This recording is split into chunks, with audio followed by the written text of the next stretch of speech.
아무도 예상하지 못했던 한국의 이것 하나가 미국 전역을 뒤흔들고 있습니다. 현지 마트에는 구매 제한까지 걸린 이 제품을 사기 위해 새벽부터 줄을 서는 미국인들. 오늘 그 충격적인 진실을 공개합니다. 잠깐 구독과 좋아요를 눌러주시면 영상 제작에 큰 도움이 됩니다. 안녕하세요. 저는 미국 중서부 작은 도시에서 주유소와 마트를 함께 운영하는 로즈입니다. 저희 가게는 고속도로 옆에 위치해 있어서 장거리 운전자들, 특히 트럭 기사들이 잠시 쉬어가는 휴게소 같은 곳이었어요. 불과 몇 년 전만 해도 사업이 번창했지만 최근에는 날이 갈수록 손님들이 줄어들고 있었죠. 어느 추운 겨울 아침 창밖으로 눈이 소복소복 쌓이는 모습을 바라보며 가게 장부를 정리하고 있었어요. 빨간 볼펜으로 그린 매출 그래프는 몇 달째 계속 하강 곡선을 그리고 있었습니다. 근처에 새로 들어선 대형 체인점들과 경쟁하기가 너무 힘들었거든요. 그들은 대량 구매로 가격을 낮출 수 있었지만 저희 같은 소규모 가게는 그럴 여력이 없었어요. 로즈, 이러다 문 닫아야 하는 거 아냐? 매일 아침 커피를 마시러 오는 단골 손님 데이비드가 걱정스레 물었어요. 글쎄, 나도 모르겠어. 요즘은 정말 힘들어. 솔직히 대답했어요. 데이비드는 고개를 끄덕이며 창밖으로 시선을 돌렸어요.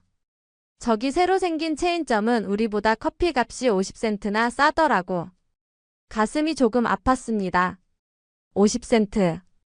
그것 때문에 10년 단골이 떠날 수도 있다는 생각에 서글퍼졌어요. 하지만 어쩔 수 없었죠. 데이비드의 말처럼 저도 느끼고 있었거든요. 이대로 가다간 문을 닫을 수밖에 없다는 것을. 그날 밤 집에 돌아와 소파에 누워 천장을 바라보며 생각했어요. 뭔가 특별한 게 필요해. 남들과 다른 무언가. 하지만 그게 뭔지 도통 떠오르지 않았죠. 게다가 작년에 갑작스런 심장마비로 남편 마이클을 잃은 후 혼자서 가게와 삶을 꾸려나가는 것이 너무 버거웠어요. 매일 아침 눈을 뜨는 것조차 고통스러울 때가 많았답니다. 그때 전화가 울렸어요. 동생 에릭이었습니다. 로즈, 다음 달에 한국에 와볼래? 새해를 여기서 맞이하면 어때? 지연이도 너 보고 싶어하고. 에릭은 3년 전 한국인 지연과 결혼해서 서울에서 살고 있었어요. 처음엔 잠시 지내다 올 생각이었는데 한국 생활이 마음에 들어 아예 그곳에 정착했죠. 글쎄, 가게는 어떻게 하지? 망설였지만 마음 한구석에선 그래, 잠시 떠나자는 생각이 들었어요. 잠시 휴식도 필요하지 않을까? 마이클 아저씨가 돌아가시고 너무 힘들었잖아. 동생의 말에 눈물이 핑 돌았어요. 알았어, 갈게. 결심했습니다. 어쩌면 이 여행이 내게 필요한 변화를 가져다 줄지도 모른다는 희망이 생겼으니까요. 한 달 후 저는 12시간의 비행 끝에 한국 인천공항에 도착했어요. 에릭과 지연이 환하게 웃으며 저를 맞이해 주었습니다. 지연은 따뜻한 포옹으로 인사를 건넸어요.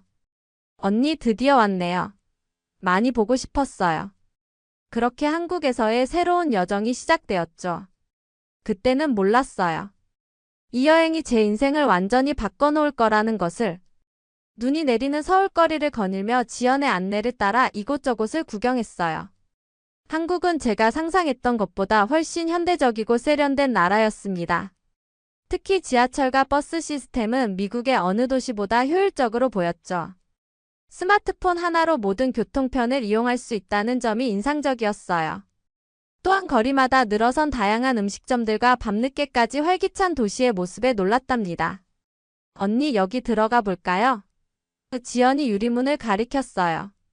간판에는 알아볼 수 없는 한글이 쓰여 있었습니다. 여긴 어디야? 궁금해서 물었어요. 편의점이에요. 우리가 자주 이용하는 곳인데 미국이랑은 좀 달라요. 안으로 들어서자 깔끔하게 정리된 작은 공간이 눈에 들어왔어요. 진열대는 다양한 상품들로 가득 차 있었고 구석에는 테이블과 의자도 몇 개 놓여 있었죠.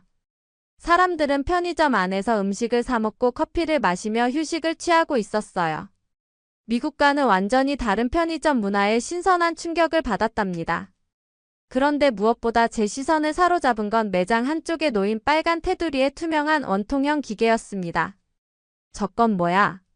호기심이 생겨 가리켰어요. 지연은 웃으며 대답했어요. 호빵 스티머예요. 겨울철 대표 간식인 호빵을 따뜻하게 데워주는 기계죠. 호빵. 네, 찐빵이라고도 해요. 밀가루 반죽 안에 단팥이나 야채, 고기 같은 속을 넣고 쪄낸 음식이에요. 추운 날 따뜻하게 먹으면 정말 맛있어요. 한번 먹어볼래요? 지연은 기계에서 하얀색 빵 하나를 꺼내 내게 건넸어요. 손에 쥐자마자 따뜻한 온기가 전해졌습니다. 조심스럽게 한 입 빼어 물었더니 폭신한 빵 속에서 달콤한 팥향이 가득 퍼졌어요. 와, 이거 정말 맛있다. 놀라서 외쳤어요. 지연이 미소를 지었어요. 그렇죠.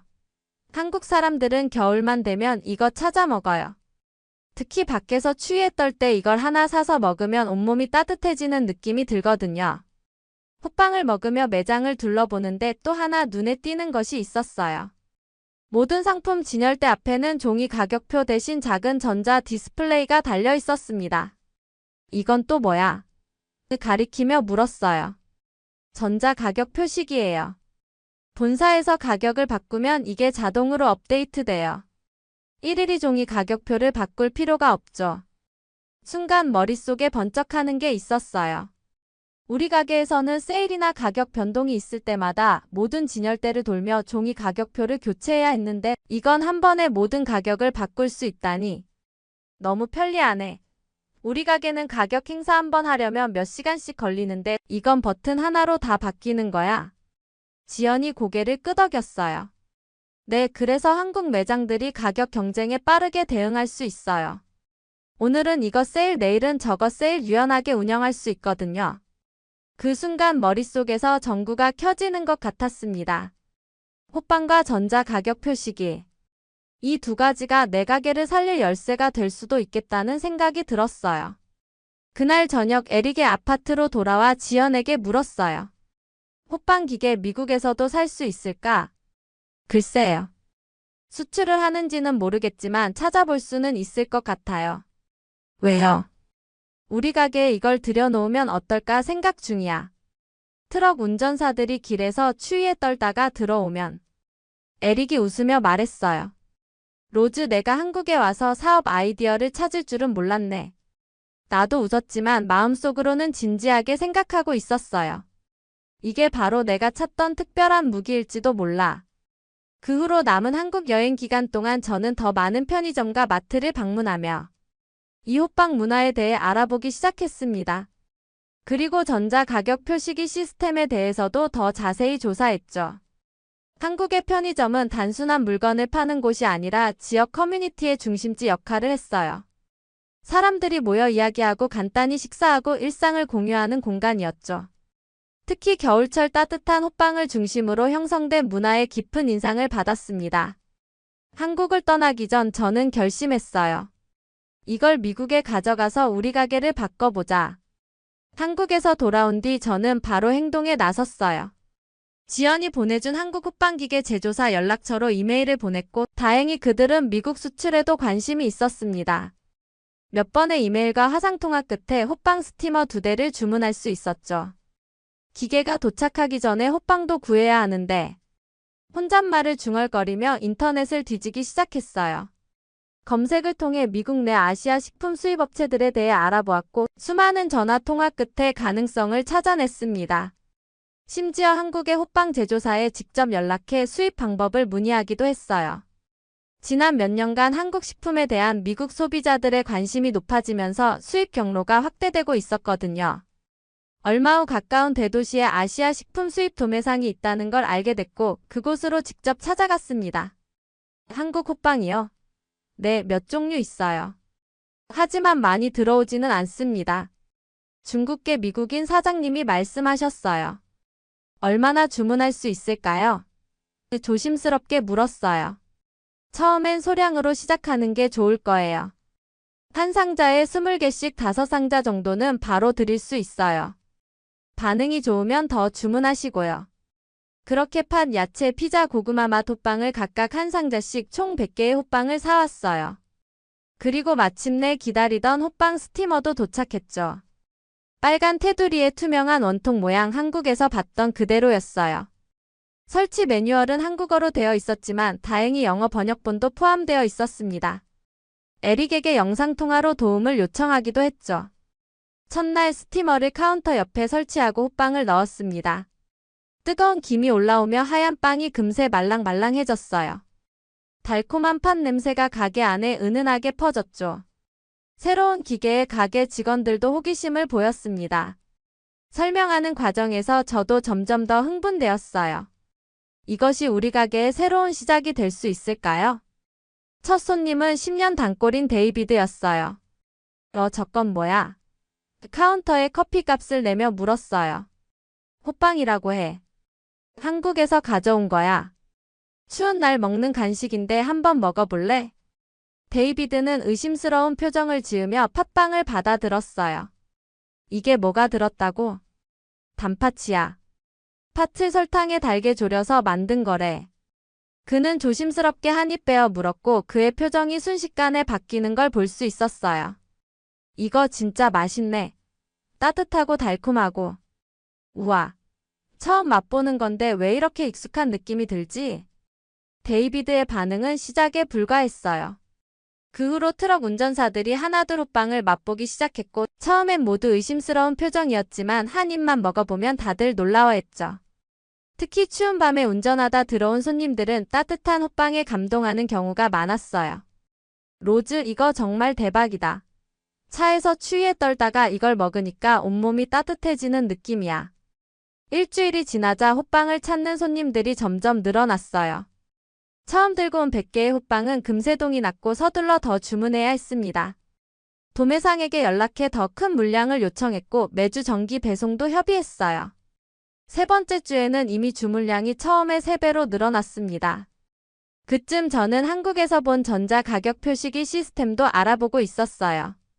미국에서도 판매하는 회사를 찾았고 비용이 만만치 않았지만 과감히 투자하기로 결정했죠. 경영 컨설턴트와 상담도 하고 은행 대출도 알아보며 사업 계획을 구체화했습니다. 이게 도입되면 우리 가게 전체 가격을 한 번에 바꿀 수 있어요. 세일도 더 자주 할 수 있고 경쟁점에 대응하기도 쉬워질 거예요. 직원들에게 설명했어요. 직원들은 처음엔 새로운 시스템에 적응하느라 고생했지만 금세 그 편리함에 감탄했어요. 특히 가격표 교체 작업이 사라지자 다들 기뻐했죠. 사장님, 이거 정말 혁명적이에요. 예전에는 가격 바꾸느라 하루 종일 진열대 돌아다녔는데 이젠 컴퓨터로 몇 번 클릭만 하면 끝나요. 한 달이 지나자 변화가 눈에 띄게 나타났어요.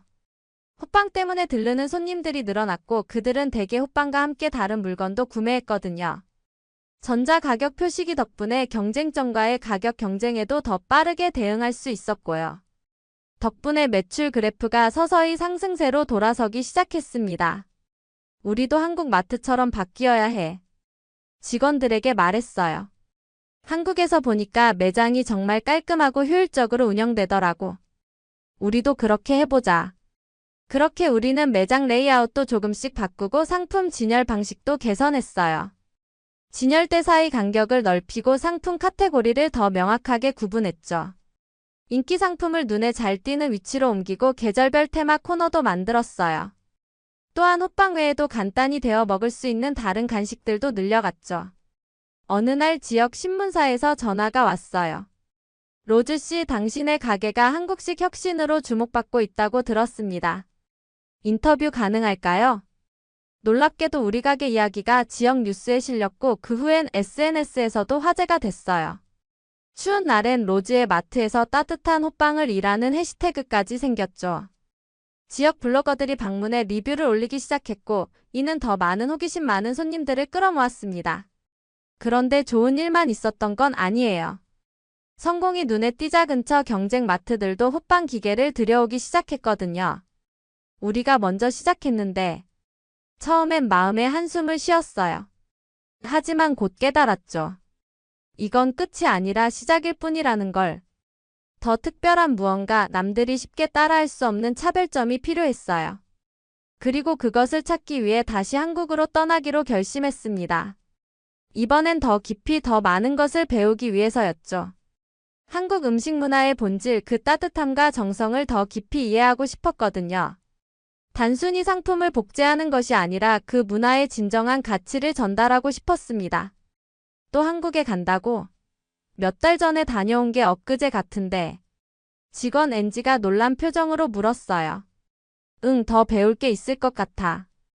우리만의 차별점을 찾아야 하거든. 그렇게 저는 두 번째 한국 여행을 준비하기 시작했습니다. 이번엔 더 구체적인 목표와 계획을 가지고 말이죠. 경쟁점들이 우리 아이디어를 하나둘 따라하기 시작하면서 처음의 신선함과 특별함은 조금씩 희석되고 있었어요. 호빵의 인기는 여전했지만 이제는 우리 가게만의 독점적인 매력이 아니게 된 거죠. 깊은 고민에 빠진 저는 다시 한국을 방문하기로 결심했습니다. 이번엔 동생 에릭의 도움 없이 혼자 한국행 비행기에 올랐어요. 지연은 공항에서 나를 맞이해 주겠다고 했지만 마음속으로는 혼자 돌아다니며 한국의 식품 문화를 더 깊이 탐구하고 싶었습니다. 한국에 도착하기 전부터 철저한 계획을 세웠어요. 전통시장, 현지 식당, 그리고 한국 가정식을 직접 경험할 수 있는 쿠킹 클래스까지 일정을 꽉 채웠죠. 서울에 도착한 첫날 지연과 함께 남대문 시장이라는 전통시장을 찾았어요. 좁은 골목마다 다양한 상점들이 늘어서 있었고 음식 냄새와 사람들의 활기찬 목소리로 가득했죠. 시장 안에서는 갓 구운 빵, 전통 과자, 각종 반찬과 김치, 신선한 해산물까지 다양한 음식들이 판매되고 있었어요. 특히 한국인들이 시장에서 음식을 사고 판매하는 과정에서 느껴지는 정감 있는 대화와 따뜻한 교류가 인상적이었습니다. 언니, 이쪽으로 와요. 제가 어릴 때부터 먹던 호빵집이 있어요. 지연을 따라 좁은 골목을 지나자 작은 가게 앞에 도착했어요. 문 앞에 놓인 찐빵기에서 김이 모락모락 올라오고 있었습니다. 가게 안쪽을 들여다보니 70살은 넘어 보이는 노부부가 분주히 일하고 계셨어요. 아이고, 지연아, 오랜만이구나. 할머니께서 반갑게 맞아주셨습니다. 네, 할머니, 오랜만에 왔어요. 이분은 미국에서 오신 로즈 언니예요. 저희 형부 언니인데 미국에서 호빵을 팔고 계세요. 할머니의 눈이 커졌어요. 미국에서 우리 호빵을 판다고? 지연의 통역을 통해 내 이야기를 들은 할머니와 할아버지는 깜짝 놀라셨어요. 그리고는 따뜻하게 웃으시며 가게 안쪽으로 나를 초대해 주셨죠. 우리 호빵은 말이야 30년 동안 같은 방식으로 만들어 왔어. 기계로 대량 생산하는 것과는 맛이 완전히 다르지. 할아버지께서 자랑스럽게 말씀하셨어요. 그날 오후 저는 노부부에게서 진짜 호빵 만드는 법을 배웠습니다. 밀가루 반죽을 어떻게 발효시키는지, 팥을 어떻게 삶고 거르고 설탕에 졸이는지, 빵피와 소를 어떻게 빚는지. 모든 과정이 정성과 시간이 필요한 작업이었어요. 특히 호빵 반죽을 손으로 주물러 성형하는 과정은 놀라울 정도로 숙련된 기술이 필요했습니다. 할머니의 손놀림은 마치 예술가의 그것처럼 섬세하고 자연스러웠죠. 기계로 대량 생산하는 건 편하지만 이렇게 손으로 직접 만드는 맛을 따라갈 순 없지. 할아버지의 말씀이 가슴에 와닿았어요. 그 경험은 내게 깊은 인상을 남겼습니다. 대량 생산된 호빵과 수제 호빵의 차이는 너무나 컸어요. 맛은 물론이고 그 안에 담긴 정성과 전통의 가치가 느껴졌거든요. 이것이야말로 내가 찾던 차별점이 아닐까 생각했습니다. 다음 날부터 저는 서울 곳곳의 전통시장과 현대적인 마트를 오가며 한국 식품 문화를 더 깊이 탐구했어요. 그 과정에서 호빵뿐만 아니라 다양한 한국 간식과 음료, 편의식품들을 발견했고 그것들이 얼마나 독특하고 매력적인지 느낄 수 있었죠. 특히 인상 깊었던 건 한국의 편의점과 마트들이 단순히 물건을 파는 곳이 아니라 하나의 문화 공간처럼 운영된다는 점이었어요.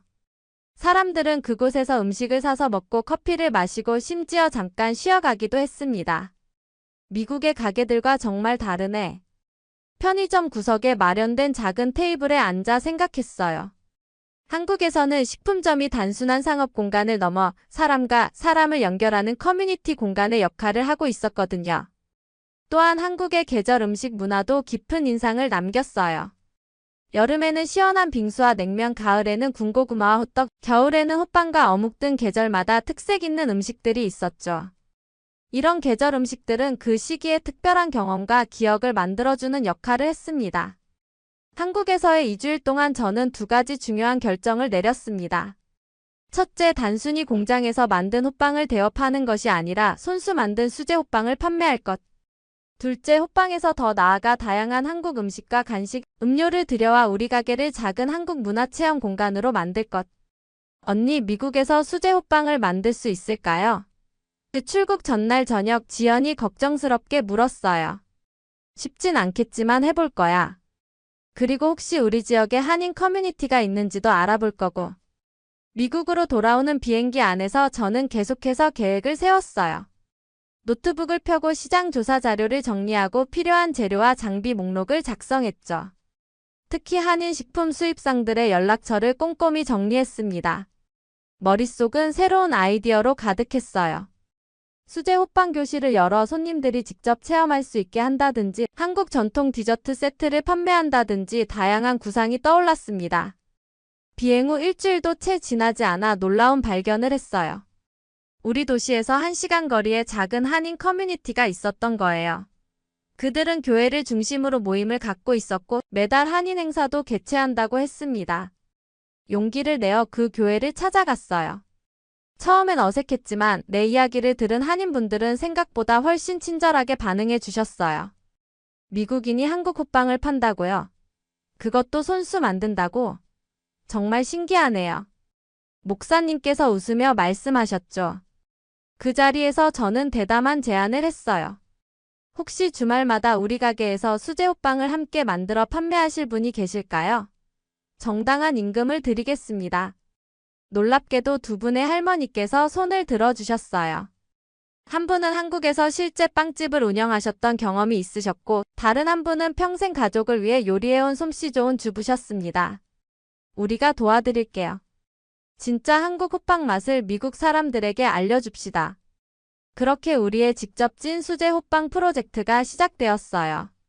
매주 토요일과 일요일 두 분의 한인 할머니께서 이른 아침부터 가게에 오셔서 호빵 반죽을 발효시키고 팥을 삶고 하나하나 정성껏 빚어 쪄냈습니다. 그 광경은 금세 우리 가게의 또 다른 명물이 됐죠. 와, 저기 할머니들이 직접 만드는 거야. 신기하다. 아이들을 동반한 가족 손님들이 특히 관심을 보였어요. 할머니들의 손맛이 담긴 수제 호빵은 맛이 완전히 달랐습니다. 더 폭신하고 더 쫄깃하고 더 풍부한 맛이 났어요. 처음 맛본 손님들은 하나같이 놀라는 표정을 지었죠. 이거 정말 대박이다.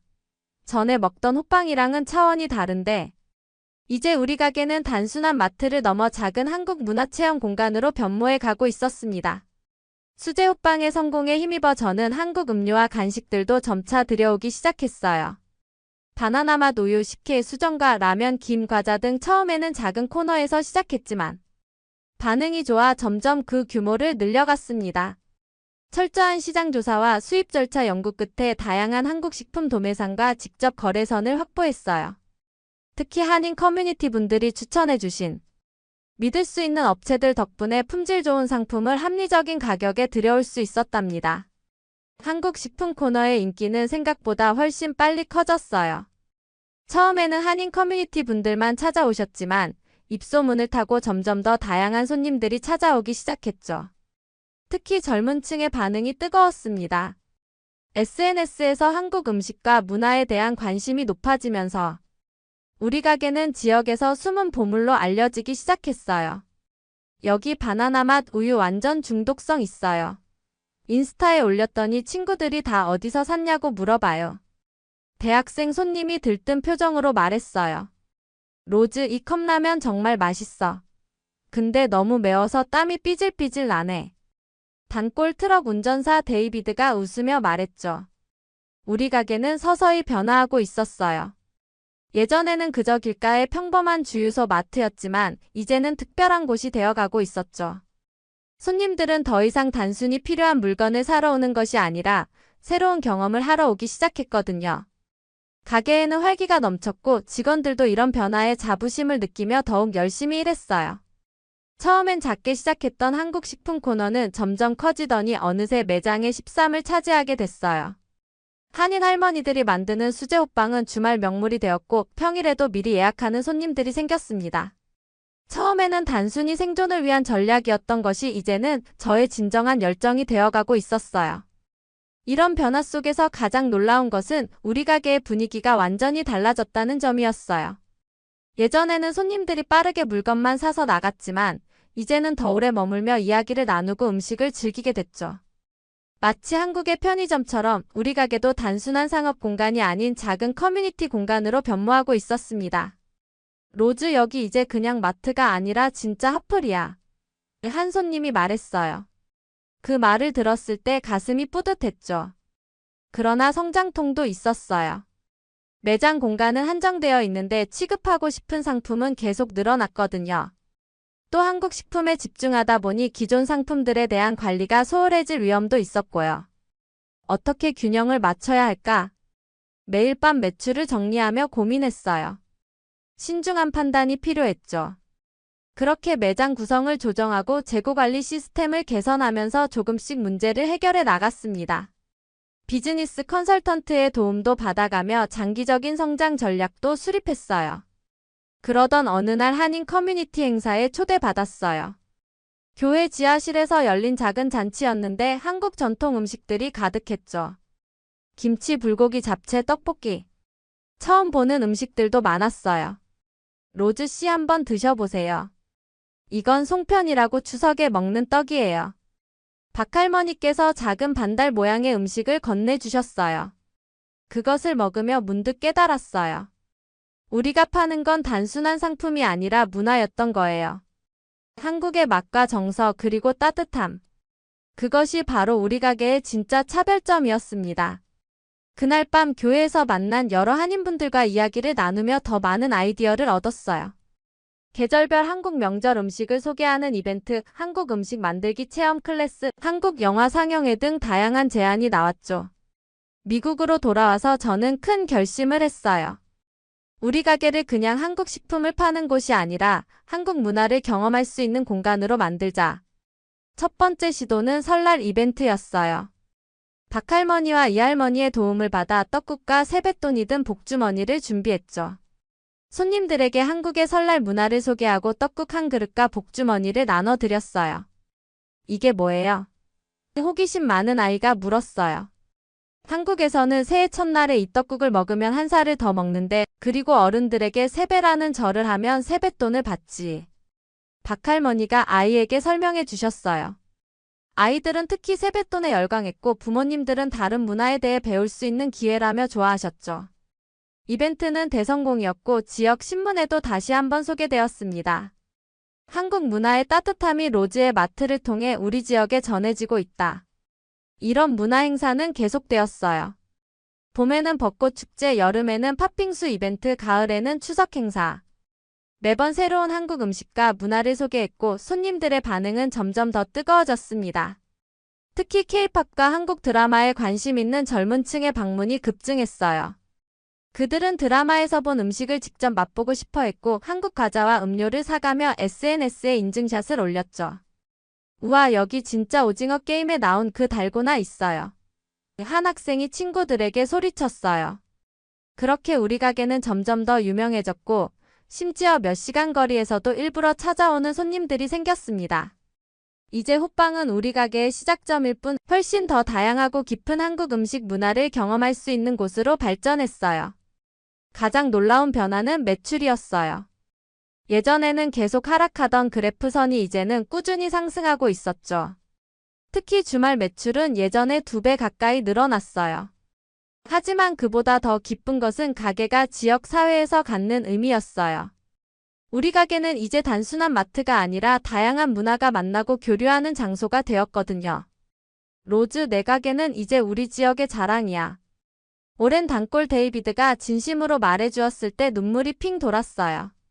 그리고 마침내 5년 동안 월세로 임대해 쓰던 건물을 살 기회가 찾아왔습니다. 건물주께서 은퇴하시며 부동산을 정리하신다고 했거든요. 로즈, 당신이 이 건물에 새 생명을 불어넣었어요. 다른 사람에게 팔기보다 당신에게 먼저 제안하고 싶었어요. 건물 가격이 만만치 않았지만 은행 대출과 그동안의 저축을 합치면 가능한 금액이었어요. 긴 고민 끝에 결심했죠. 네, 사겠습니다. 계약서에 서명하는 순간 가슴이 벅차 올랐어요. 처음엔 그냥 월세 내기도 빠듯했는데 한국 음식 덕분에 이젠 이 자리를 우리 것으로 만들 수 있었어요. 이제 이 공간은 정말 우리 것이 되었고 더 크고 담대한 꿈을 꿀 수 있게 되었습니다. 건물을 매입한 후 저는 더 큰 변화를 계획했어요. 지금까지는 공간 제약 때문에 할 수 없었던 일들이 많았거든요. 이제 건물주의 허락을 구할 필요 없이 마음껏 리모델링 할 수 있게 됐으니 진정한 한국 문화 공간으로 탈바꿈시키고 싶었습니다.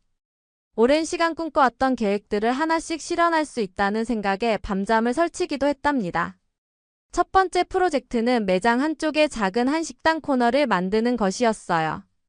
테이블 5개와 작은 주방을 갖춘 아담한 공간이었지만 트럭 운전사들과 지역 주민들이 잠시 머물며 따뜻한 한국 음식을 즐길 수 있게 해주었죠. 전문 인테리어 디자이너의 도움을 받아 한국의 전통적인 느낌과 현대적인 감각을 조화시킨 공간을 만들었어요. 나무 소재와 따뜻한 조명으로 편안함을 강조했죠. 벽면에는 제가 한국 여행에서 직접 찍은 사진들과 한국 전통 공예품들로 장식했고 천장에는 한국 전통 등불을 달아 분위기를 더했습니다. 이렇게 해서 단순히 상품을 판매하는 것을 넘어 진짜 경험을 제공하는 공간으로 만들고 싶어요. 사람들이 들어오는 순간 마치 한국의 작은 마을에 와 있는 듯한 느낌을 받았으면 해요. 리모델링을 담당한 건축가에게 열정적으로 설명했어요.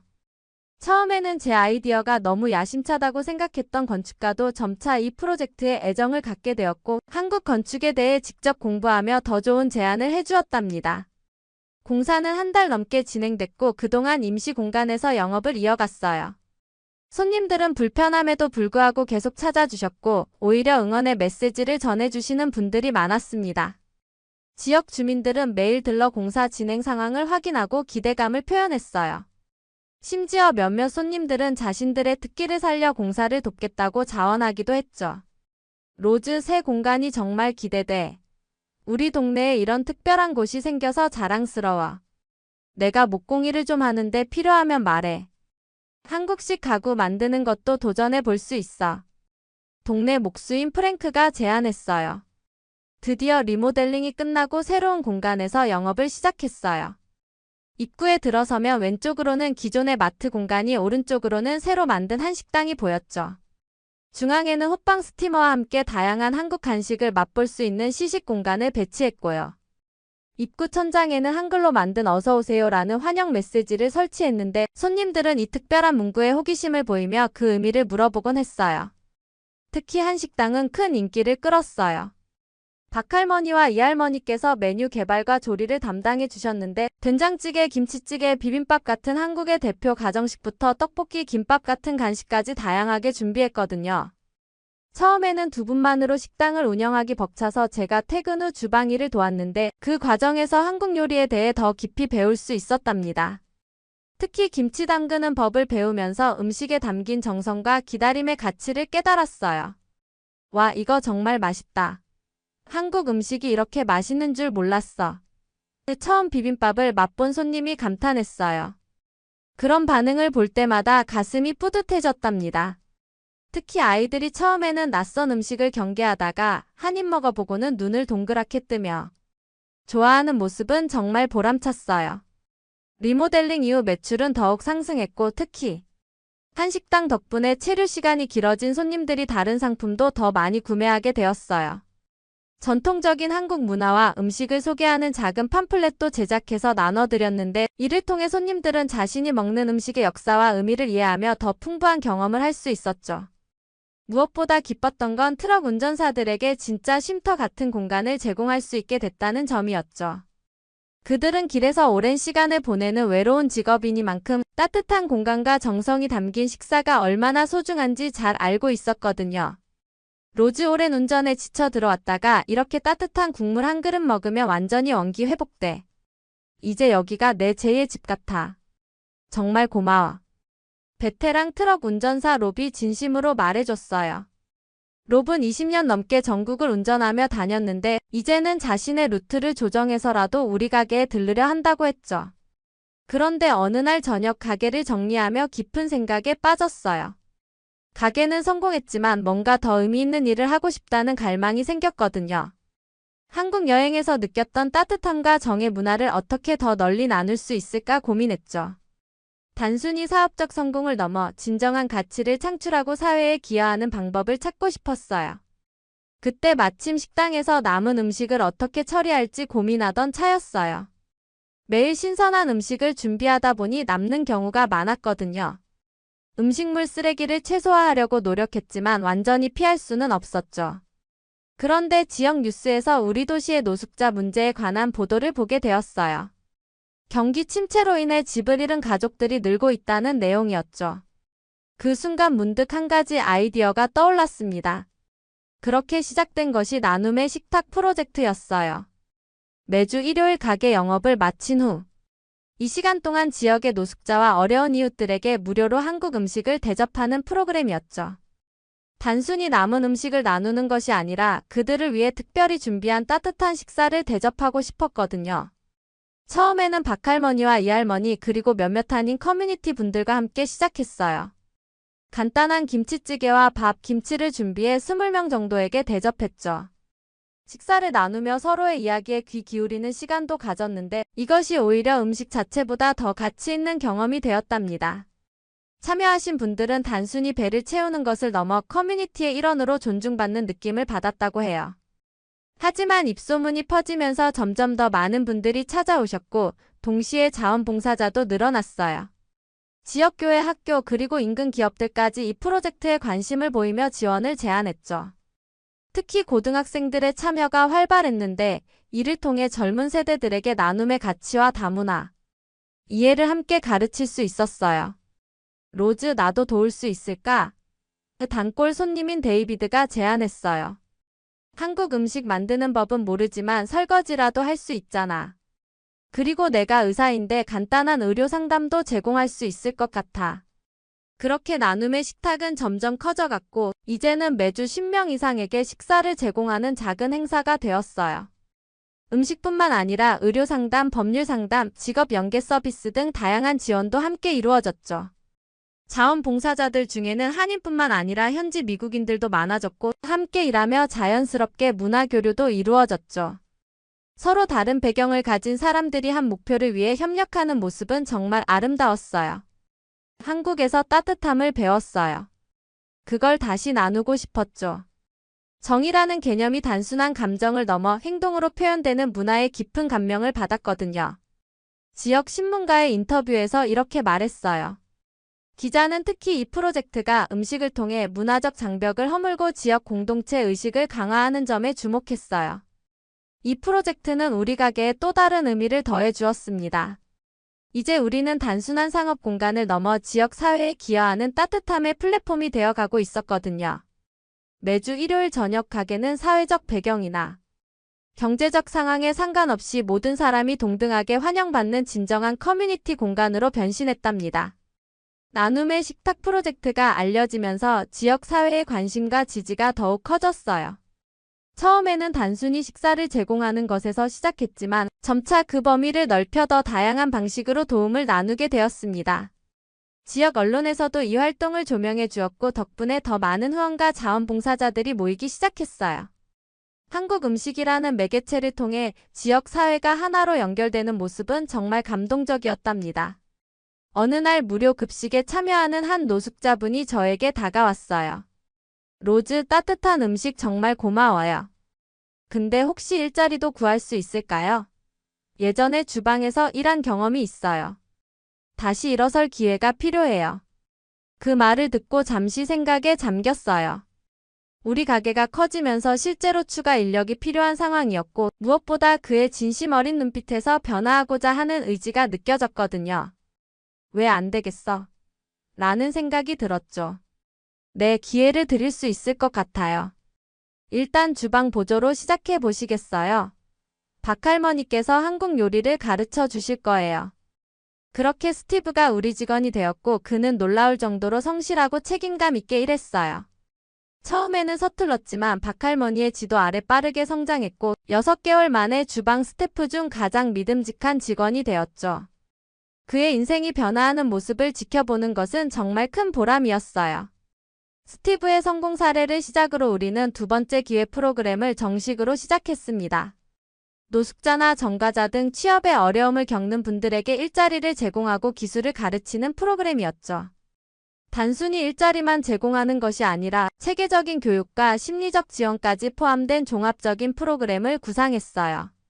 지역 대학과 협력하여 직업훈련 과정도 마련했고 법률 지원과 주거 지원까지 연계하는 시스템을 갖추었답니다. 우리 모두에게 두 번째 기회가 필요할 때가 있어요.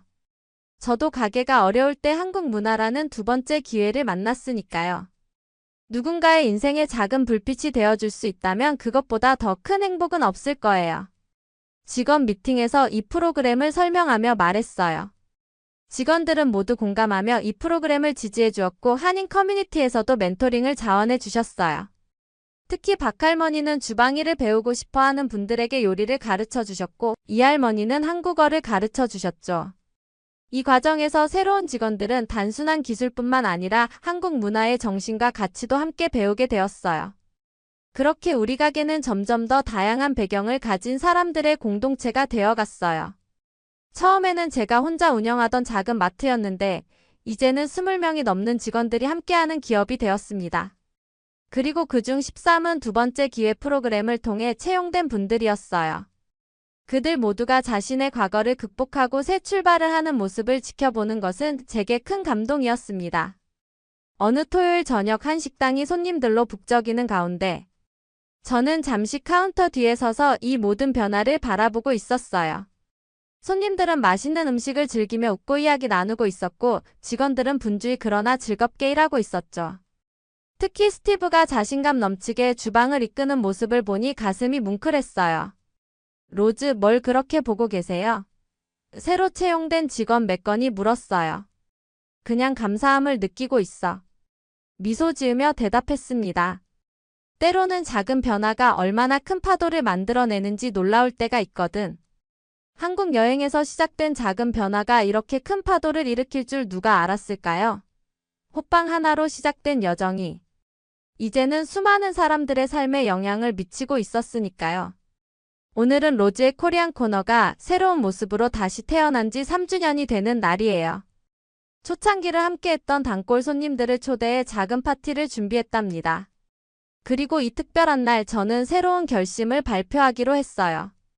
여러분, 오늘부터 코리아넘스 파운데이션을 설립합니다. 이 재단은 우리 가게 수익의 일부를 지역 사회에 환원하고 다양한 나눔 프로젝트를 체계적으로 운영하기 위한 것입니다. 특히 문화교류와 취약계층 지원에 중점을 둘 예정이에요. 앞으로는 우리의 모델을 다른 지역에도 확산시키고 싶습니다. 한국에서 배운 따뜻함과 정의 문화를 더 많은 사람들과 나누고 싶었거든요. 그리고 이것이 바로 제 인생의 새로운 목표가 되었답니다. 작은 호빵 하나가 내 인생을, 우리 가게를, 그리고 지역 사회를 변화시켰으니까요. 단순한 음식이 아닌 그 안에 담긴 문화와 따뜻함이 진정한 변화의 원동력이었던 거예요. 이제 우리의 이야기는 더 커져갈 겁니다. 더 많은 사람들과 함께 더 멀리 더 오래. 한국에서 시작된 따뜻함을 계속해서 나누어 가며 말이죠. 지금까지 로즈 씨의 사연 어떠셨나요? 한국의 호빵이 미국 중서부 작은 도시에서 희망과 따뜻함의 상징이 되어 많은 이들의 삶을 변화시킨 이 이야기가 시청자 여러분에게도 작은 위로와 용기가 되었기를 바랍니다. 여러분들의 생각을 댓글로 남겨주세요. 여러분의 관심이 더 좋은 콘텐츠를 만드는 원동력이 됩니다. 감동을 향한 여정, 원더풀 해외 사연이었습니다. 감사합니다.